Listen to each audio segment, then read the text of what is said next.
Can a player and a coach on the same team both be the greatest of all time? Hi, I'm Dennis Morton from Morton Brown Family Wealth. We're going to find out this year because Bill Belichick and Tom Brady, two of the best at their craft in the NFL for the last 20 years, are now playing on different teams. Brady's playing with the Tampa Bay Bucks. Belichick is still at the helm of the New England Patriots. And I've often wondered, if you took those two and separated them out early on in their careers, would they have done just as well? Would Belichick have won as many championships without Brady? Would Brady have won as many championships without Belichick? Now, there's some precedent for this. We saw in the mid-1990s, the Chicago Bulls. Michael Jordan was the star, Phil Jackson was the Hall of Fame head coach. And they didn't win any championships until the two of them came together. And then they won 6. And then they separated. Jordan didn't win any afterwards. But Jackson went on to win 5 for the Los Angeles Lakers.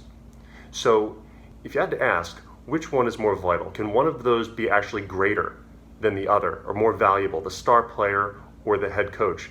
I would lean more on the side of the head coach. Here's why. So in the example of Jordan, you had someone who was accumulating all of the individual accolades throughout the 1980s, but championships remained elusive. Then comes Jackson with an offensive system that helped Jordan to shine on his team, but still rely on other people to perform very valuable roles. And then also people, personnel, those complementary pieces. They didn't need another Jordan to put them over the top. They needed someone like Dennis Rodman, who wasn't a scorer, but he was a rebounder, he was a defender. He did all of those things that were great complements to Jordan and helped make him better and the team better. So how do we tie this back to investing?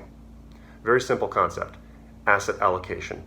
Vanguard has found that 88% of investor returns come from asset allocation. In other words, how much you have in stocks, bonds, cash, not necessarily which stocks.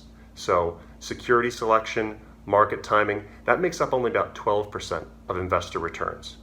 So if you're trying to be successful in investing, trying to pick the next Tesla is going to run the risk of ignoring what's really going to be impactful, which is how much you have in stocks overall relative to bonds and cash.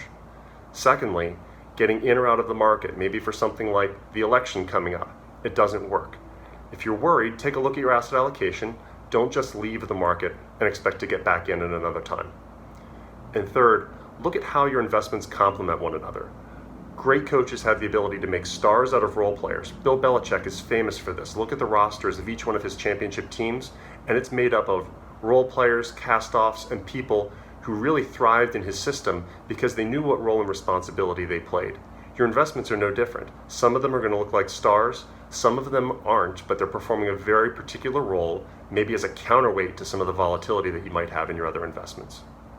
So, to sum up, coaching philosophies and game plans matter in pro sports, and investment philosophies and game plans matter when it comes to constructing a portfolio. Having stars can help, but it's the balance between all of those pieces and having a good process that I think really creates the greatest of all time. Thanks a lot. Have a great week. Enjoy the NFL season.